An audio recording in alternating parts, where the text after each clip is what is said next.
What if I told you that somewhere in the jungles of Asia, there are creatures so rare, most people don't even know they're still alive?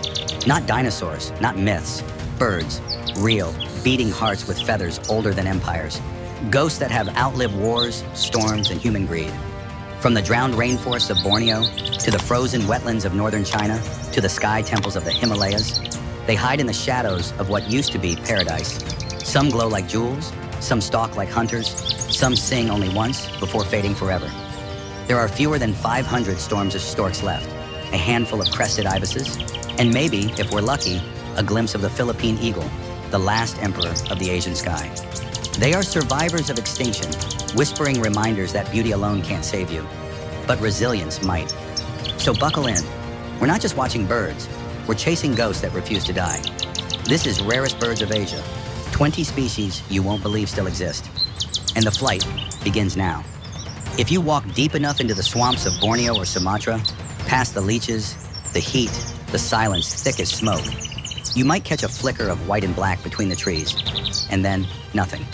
That wasn't your imagination. That was the storm's stork, Asia's rarest stork, and one of the rarest birds alive. It's called the Phantom of the Rainforest for a reason. There are fewer than 500 left on the planet. It's so elusive that even scientists can go years without seeing one. Its long red legs and dagger bill gleam faintly through mist, a ghost haunting what's left of its home. This bird was once common across Southeast Asia. Now logging and palm oil plantations have erased most of its wetlands. Where trees once rose like green cathedrals, there's only silence. And maybe, if you're lucky, the quiet sound of wings cutting through the rain. Fun fact number 1, Storm's stork is one of the only storks that hates open spaces. It hunts deep inside forests, stalking fish and frogs under dark canopies instead of open rivers. Fun fact number 2, it's so sensitive to disturbance that even one human voice can make it abandon its nest. Imagine being that cautious and still trying to raise a family in a world that never shuts up. There's something tragic about it, right? A bird that depends on silence, living in a world that keeps getting louder. But here's the twist. Every time people think it's gone for good, someone spots one again.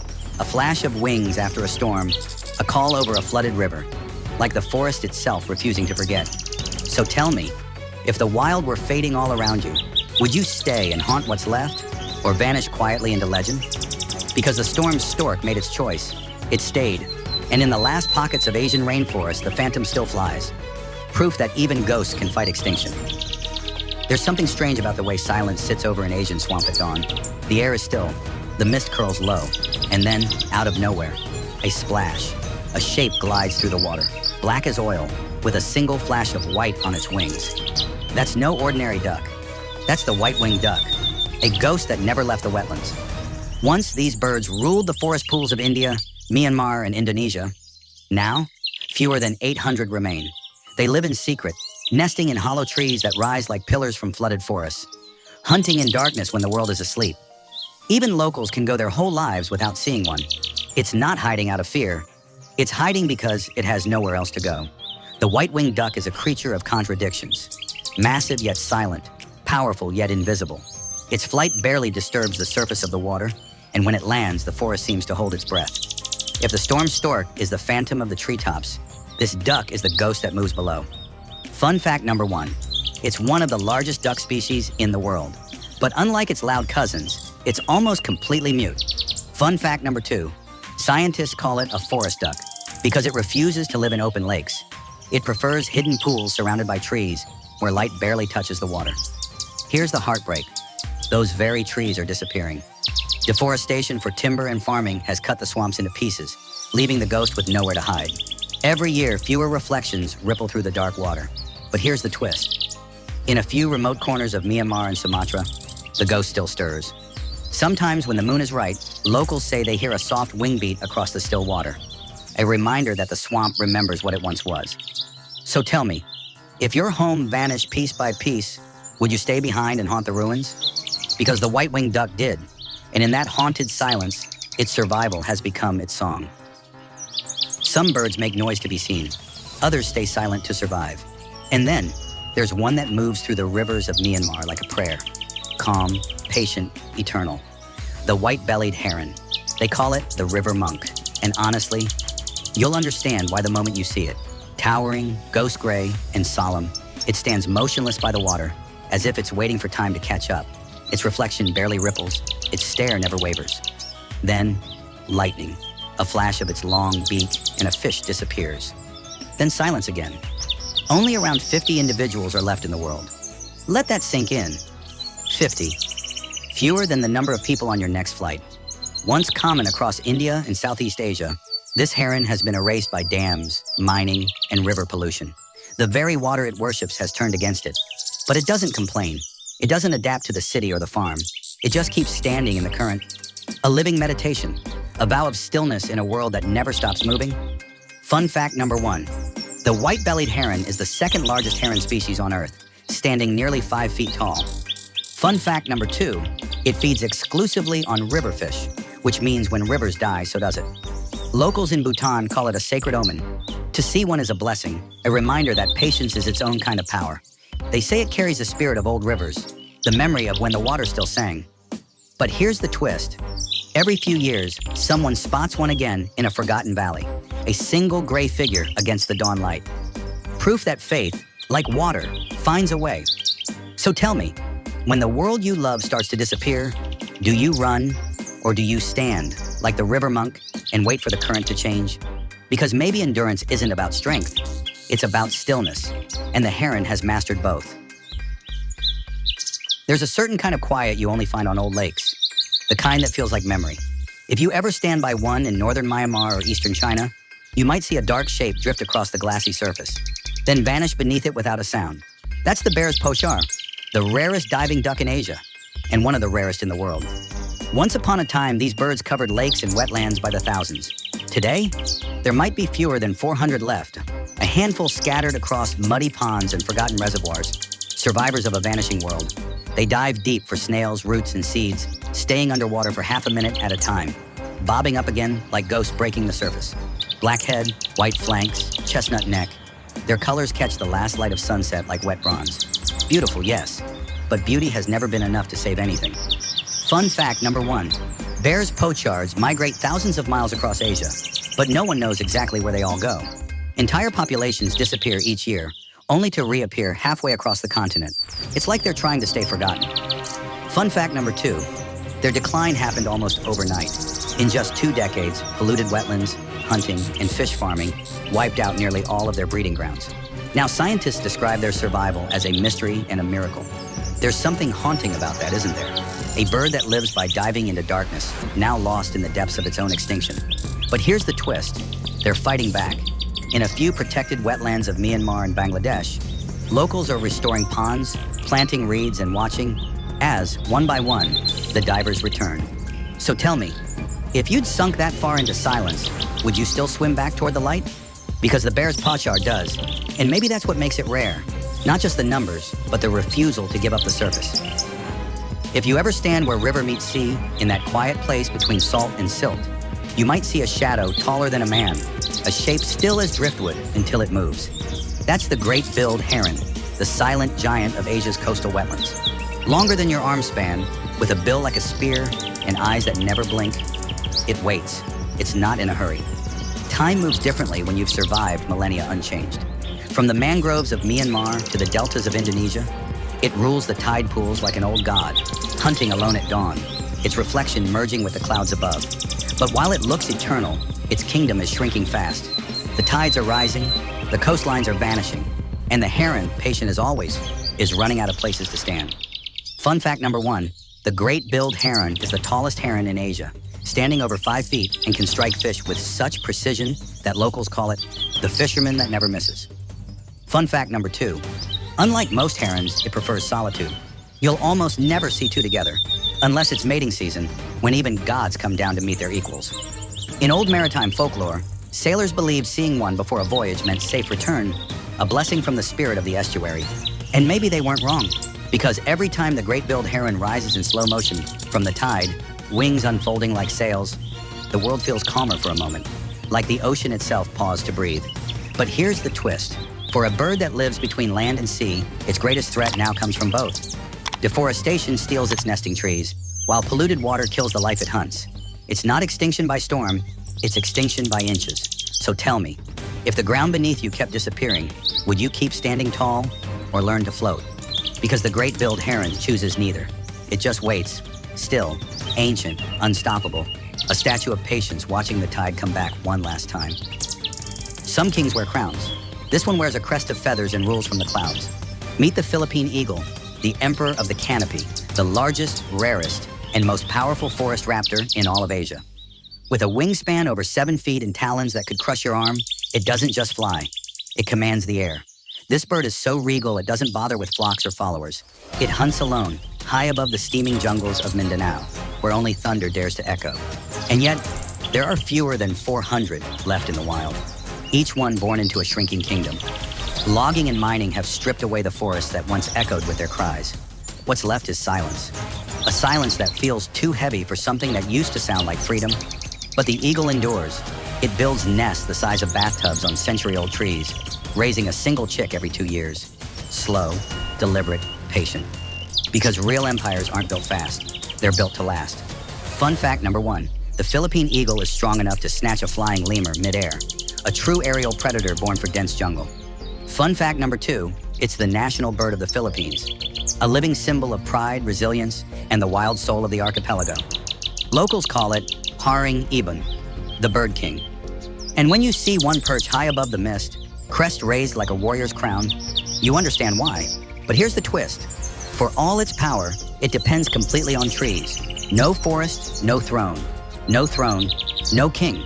So tell me, what's strength without a place to stand? Because this eagle can tear through storms, but it can't fight chainsaws. Still, in a few corners of Mindanao, conservationists whisper stories of eaglets hatching again. Tiny wings, tiny hope, and maybe, just maybe, the emperor is ready to rise again. Once, it ruled the skies above South and Southeast Asia. Now it's almost a rumor. The red-headed vulture, a creature so rare some people think it already disappeared. But if you ever wander into the dry forests of Myanmar or northern India, you might see it. A dark, hulking shadow with a crimson head and wings like old leather stretched across bone. It's not pretty, it's not graceful, but it's real, and it matters more than most of us realize. For thousands of years, the red-headed vulture was the continent's cleaner. It ate what others left behind, turning death into renewal, keeping the land free from disease. It was nature's quiet janitor until the world forgot what it was cleaning up. In just 2 decades, this bird vanished from nearly every country it once ruled. Why? Not hunters, not habitat loss, but medicine. When livestock were treated with a drug called diclofenac, their carcasses became poison, and the vultures feeding on them died by the millions. A silent epidemic of wings falling from the sky. Fun fact number 1, the red-headed vulture was once so common that it was seen as an omen of good luck in Burmese folklore. A guardian that consumed death so others could live. Fun fact number 2, its bald red head isn't a flaw, it's hygiene. The bare skin helps it stay clean while feeding, a perfect adaptation for a life most creatures couldn't stomach. But here's the haunting truth. There may be fewer than 200 left in the wild, and yet, some still fly. In a few corners of Myanmar and Cambodia, a shape rises above the haze, catching thermals like a spirit refusing to fall. So tell me, why do we only mourn beauty when ugliness is sometimes what saves us? Because the red-headed vulture never needed admiration, it needed understanding. And if the forests still breathe, if the fields still smell of life and not decay, it's because something red and winged once took care of the dirty work. Forgotten? Maybe. Gone? Not yet. There are birds that walk, and then there are birds that float, as if the ground itself is lucky to hold them. The Saru's crane is one of those birds, grace in motion, the tallest flying bird on Earth, and one of the last true dancers of the Asian wetlands. Standing taller than most people, with a bright red head and a call that rolls across the horizon like thunder, the Saru's doesn't just live in the marsh, it performs there. Males and females bow, leap, and stretch their wings in perfect rhythm, spinning in slow motion through the mist. It's not for show, it's for love. Their courtship is a duet that can last a lifetime, because once they choose a mate, they stay together until death. But the stage they dance on is disappearing. Wetlands are drying, farms replace the reeds, and the music of the marsh, those deep, echoing calls, is fading. Fun fact number 1, Saru's cranes can reach nearly 6 feet tall, and yet their nests are barely a few inches above the waterline, delicately balanced on floating vegetation. Fun fact number 2, their trumpeting call can carry for miles, so deep and resonant that locals once believed it was the voice of the rain gods. In India and Southeast Asia, they're symbols of fidelity and peace. In Buddhist art, they stand beside monks, their heads bowed as if listening to prayers. Even today, rural farmers stop working when they see a pair fly overhead. Not out of superstition, but respect. But here's the twist. Even the most elegant dancers can't dance without a floor. When wetlands vanish, the Sarus has nowhere to land, and a song that once filled the dawn turns into silence. So tell me, if love could keep a species alive, wouldn't these birds be immortal? Maybe that's why they still dance, every morning, on shrinking pools of water. Not for applause, but as a promise that grace itself refuses to vanish. They call it tancho in Japan, xianhei in China, the red-crowned crane, the bird that walks between worlds. It isn't just rare, it's sacred. To watch one glide over frozen wetlands at dawn is to see a dream you didn't know the world could still have. Tall, snow-white, crowned with a crimson blaze, it looks like a piece of sunrise come to life. Every step, every beat of its wings feels rehearsed by heaven. And maybe it was. For centuries, poets called it the bird of immortality. Artists painted it beside gods, and emperors wore it on their robes as a promise of long life and grace. But here's the irony. Immortality isn't easy to hold on to. Today, fewer than 3,000 remain in the wild. Their marshes and rice paddies have been drained, their migration routes broken by cities and power lines. They fly across a continent that keeps forgetting how to let them land. Fun fact number 1, red-crowned cranes can live over 70 years in captivity, one of the longest lifespans of any bird. Fun fact number 2, their mating dances are so intricate that human choreographers have studied them for ballet. 2 birds bowing, leaping, singing in duet. A love story performed against the sky. In China and Korea, people still gather each winter to watch them dance in the snow, a tradition older than most nations. Because watching a crane rise into the white sky feels like watching time refuse to die. But here's the twist. They've become symbols of immortality in a world where they might not survive another century, a legend struggling to stay real. So tell me, what's more eternal, a species that lives forever in myth, or one that still fights to exist in the cold? Because when the red-crowned crane takes flight, it's not chasing eternity, it's defying it. And that's a kind of immortality all its own. Some angels wear halos. This one wears a mask. The black-faced spoonbill, a ghostly white waiter with a jet-black face and a bill shaped like a spoon, looks almost mythical as it glides over the tidal flats of East Asia. Elegant, silent, a bird caught between worlds, land and sea, heaven and extinction. Once, these birds thrived along the coasts of Korea, China, and Vietnam. Now, barely 5,000 remain. Their homes, mudflats and estuaries, are being buried under concrete, and the birds that once stretched from Siberia to Taiwan now gather in tiny colonies, huddled together on shrinking scraps of wetland. It's strange, isn't it? The most graceful creatures on Earth are often the ones struggling hardest to stay alive. Watch them feed, bill sweeping side to side in rhythmic arcs through the shallow water. A kind of slow dance, a quiet ritual of survival. When the tide rises, they lift as one, a cloud of white bodies against gray skies like purity itself trying to escape gravity. Fun fact number 1, the spoon-shaped bill isn't a decoration, it's a tool. It lets them sift through murky water for shrimp and fish by touch alone. Fun fact number 2, each bird has a unique pattern of black facial markings, like fingerprints or a mask made by fate. Locals call them the masked angels of the coast, and sometimes when storms roll in from the sea, they gather on sandbars and stand motionless, faces turned into the wind, as if guarding something sacred. But here's the twist. The black-faced spoonbill has become a quiet success story, from just 300 birds in the 1980s to thousands today, thanks to conservation across Asia. Proof that when nations work together, miracles still happen. So tell me, if a bird this delicate can come back from the edge, what's our excuse for giving up? Because maybe saving the world doesn't start with noise or power. Maybe it starts with silence, a tidal flat, and a masked angel sweeping the water clean. Every kingdom has its king, and in the forests of Southeast Asia, that crown belongs to the green peafowl, the emerald king. Forget everything you know about peacocks. This isn't your garden variety showbird strutting across palace lawns. This one is wild, fierce, born in the jungles of Myanmar and Cambodia, forged under monsoon skies and the echo of tigers. When sunlight hits its feathers, the whole forest glows. Emerald, bronze, sapphire, each plume catching light like a moving gem. And when it calls, that cry cuts through the canopy like a trumpet in a cathedral. It's not vanity, it's presence. The forest announcing itself, I am still alive. But here's the tragedy. The king's court is shrinking. Deforestation and hunting have turned its realm into fragments. Once roaming from India to Java, the green peafowl now clings to the last scraps of wilderness, its colors fading behind the green of rice fields.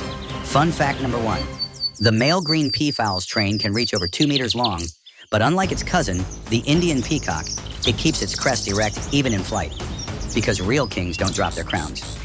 Fun fact number 2, it's one of the few peafowl species where both sexes are stunning.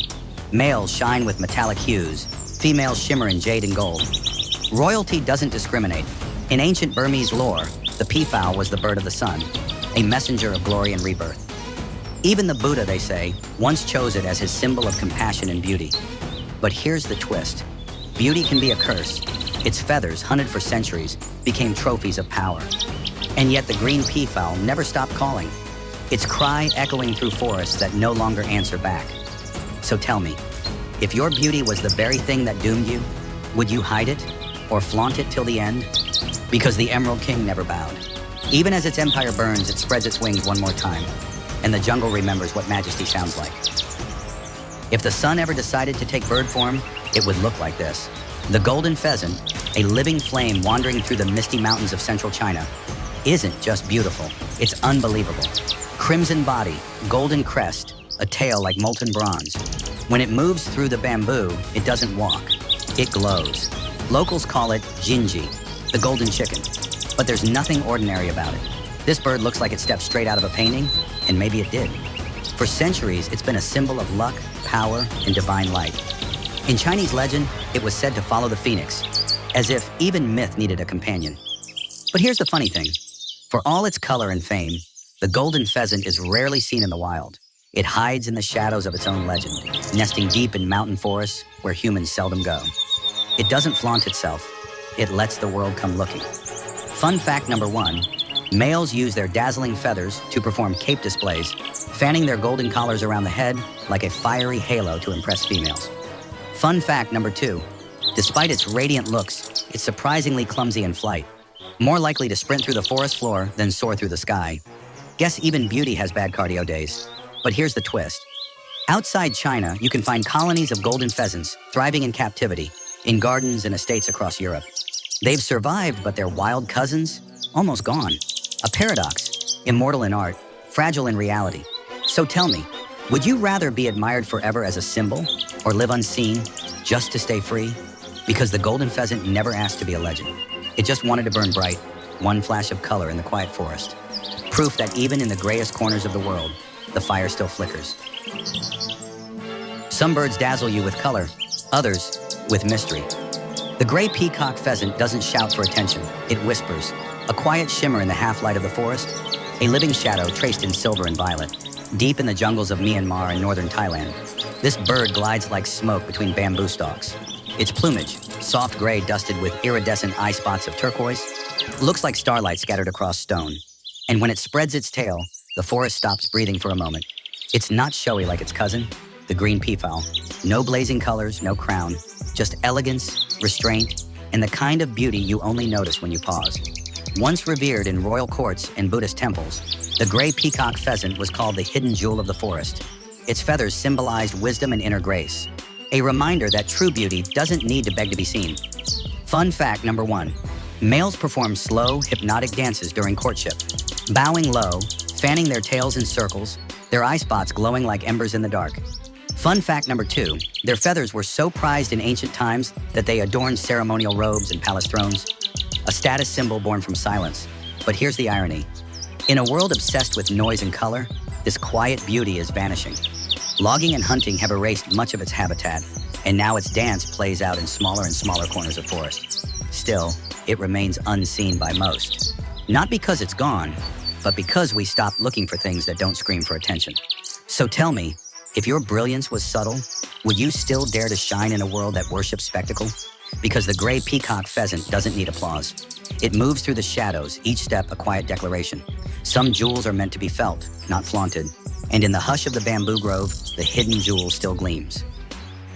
There was a time when the crested ibis was everywhere, gliding across the rice fields of China, standing tall beside rivers at dawn, its reflection glowing pink in the rising light. Now it's a miracle that it still exists at all. They call it Toki in Japan, Zhuhei in China. And both names mean the same thing, a spirit that refuses to die. With white plumage that blushes, rose under the sun, and a long curved bill like a brushstroke of ink. The crested ibis looks painted, as if nature itself tried to capture peace in a single form. Its crest flutters gently in the breeze, and when it takes flight, it's less a bird, more a memory with wings. But beauty can't protect you from progress. By the 1980s, this species had vanished from nearly every corner of Asia. Polluted rivers, pesticides, and drained wetlands erased its home faster than it could adapt. At one point, there were only 7 birds left in the wild. 7. Fun fact number 1, every crested ibis alive today descends from that tiny group, rediscovered by accident in a remote Chinese village. Fun fact number 2, farmers who once saw it as a good luck symbol now guard its nesting sites like holy ground, because they know what it means to almost lose a miracle. In China, it's called the bird of hope, and when you see it glide over the rice paddies, white wings brushing the mist, you understand why. It's fragile, yes, but also stubborn, a survivor in silk feathers. Here's the twist. The crested ibis has come back from the brink. Thanks to decades of protection, its numbers now climb slowly, carefully, like dawn returning after too long a night. So tell me, if you lost everything, would you still rise, even just to see the sunrise again? Because the crested ibis did, and when it spreads those pale wings across the morning sky, it's not flying, it's forgiving. In a forest where everything is green, it takes courage to be red. The ruddy kingfisher is that kind of courage. A flash of fire in the rain, a streak of crimson that vanishes before you can decide if it was real. You don't see it often, you hear it first. A deep, echoing coo-coo-coo that rolls through the jungle like an unanswered question. This bird doesn't fish in open rivers like its bright blue cousins. It hunts in secret, in the half-light under the forest canopy, where shadows ripple like water. And when it strikes, that fiery beak cuts through the air with surgical grace, snatching frogs and insects mid-hop. It's not chaos, it's choreography. But here's the irony. For something so beautiful, the ruddy kingfisher is almost invisible. Deforestation across Southeast Asia has stolen its cover, and with every lost tree, its song fades a little more into the rain. Fun fact number 1, unlike most kingfishers, this species prefers darkness.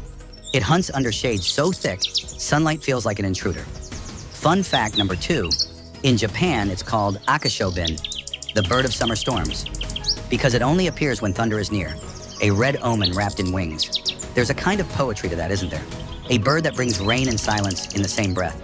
You can't cage it, you can't find it when you look too hard. It only shows up when the forest is honest enough to deserve it. But here's the twist. Its fire doesn't burn for attention. It burns to remember, to remind the jungle what passion once looked like before chainsaws replaced thunder. So tell me, if you were the last color in a fading world, would you hide to survive or blaze until the end? Because the ruddy kingfisher chose fire, and every time its red wings slice through the green silence, it's not escaping. It's declaring that beauty can be quiet and still set the world on fire. Some birds are storms, some are shadows, and some, like the tickle's blue flycatcher, are just a spark of sky caught in feathers. You don't find this bird by searching, you find it by listening. A soft, clear whistle floating through the forest, like sunlight in sound form. Then there it is, a flash of electric blue and warm orange, no bigger than your hand, perched on a low branch like it owns the day. This little bird lives in the forests of Myanmar, India, and Thailand, and somehow manages to look like hope made visible. It's not rare because it's disappearing. It's rare because it refuses to be ordinary. Where most birds hide, it glows. Where others shout, it sings softly. Fun fact number 1, the male tickle's blue flycatcher's feathers actually reflect light differently depending on the angle. A natural optical trick that makes it shimmer like living sky. Fun fact number 2, it's a flycatcher in name and in action. Darting from branches in perfect arcs to snatch insects midair, then landing again with a flick, like punctuation in motion. It doesn't rule mountains or command storms. It just is. Simple, bright, constant. And maybe that's the lesson. Not every miracle has to shout. Some just hum quietly between trees, reminding the world that joy is still here, if you're patient enough to look.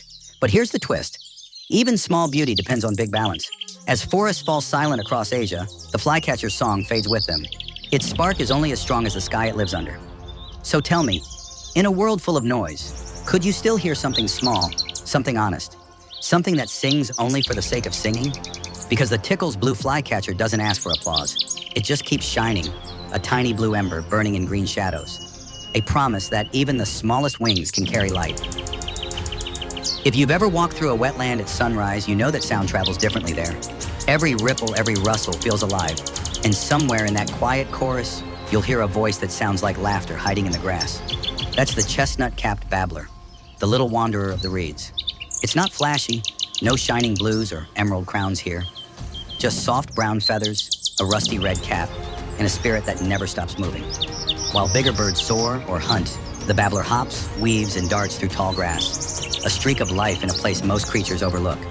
It's the kind of bird you hear before you see, that cheerful chit-chit-chit echoing through the marsh, like it's telling the world a secret joke. And honestly, maybe it is.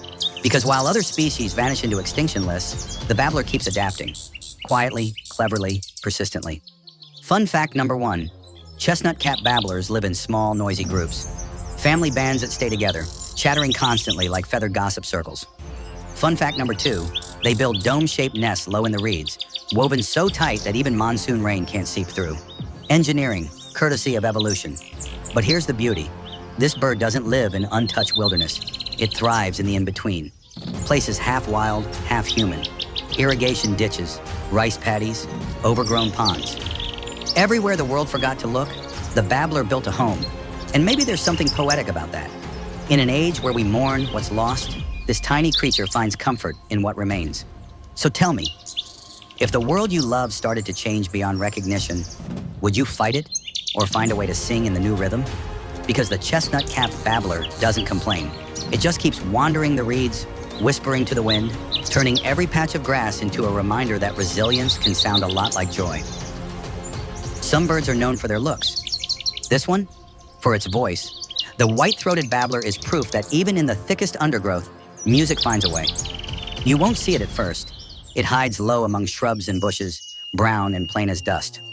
But listen closely, and you'll hear the forest come alive. A bubbling chorus of whistles, trills, and chuckles, as if the jungle itself had a sense of humor. That's the babbler talking to its friends, its family, sometimes to anyone who'll listen. In the heat of Myanmar's lowlands, its song bounces through the air like laughter skipping over leaves. It doesn't sing to impress, it sings to connect. The babbler is a social soul. It lives in tight-knit flocks that move together through the brush, feeding, calling, gossiping. If one finds food, it tells the others. If one spots danger, everyone knows. It's less like a bird band and more like a small, feathered community. Fun fact number 1, the white-throated babbler is endemic to Myanmar, found nowhere else on Earth. Fun fact number 2, it has over 10 distinct calls, each used for different emotions. Alarm, curiosity, affection. Basically, the bird invented social media before we did. But here's the twist. As cities expand and forests shrink, the babbler keeps adapting. It nests in parks, gardens, and even along dusty roads, turning every patch of green into its stage. While rarer species fade, this one learns how to live alongside us. And maybe that's its secret. It doesn't fight change. It harmonizes with it. Where silence tries to take over, the babbler fills it with sound. So tell me, if your world started closing in, would you go quiet or sing louder so someone might hear you? Because the white-throated babbler never stops singing. Even in the shadows, its voice keeps threading through the noise. A reminder that sometimes staying heard is its own kind of survival. If you ever wander into an old bamboo forest in Myanmar, you'll feel it first before you see it. The hush, the filtered light, the sound of wind whispering secrets through hollow stems. And somewhere in that quiet maze, something moves.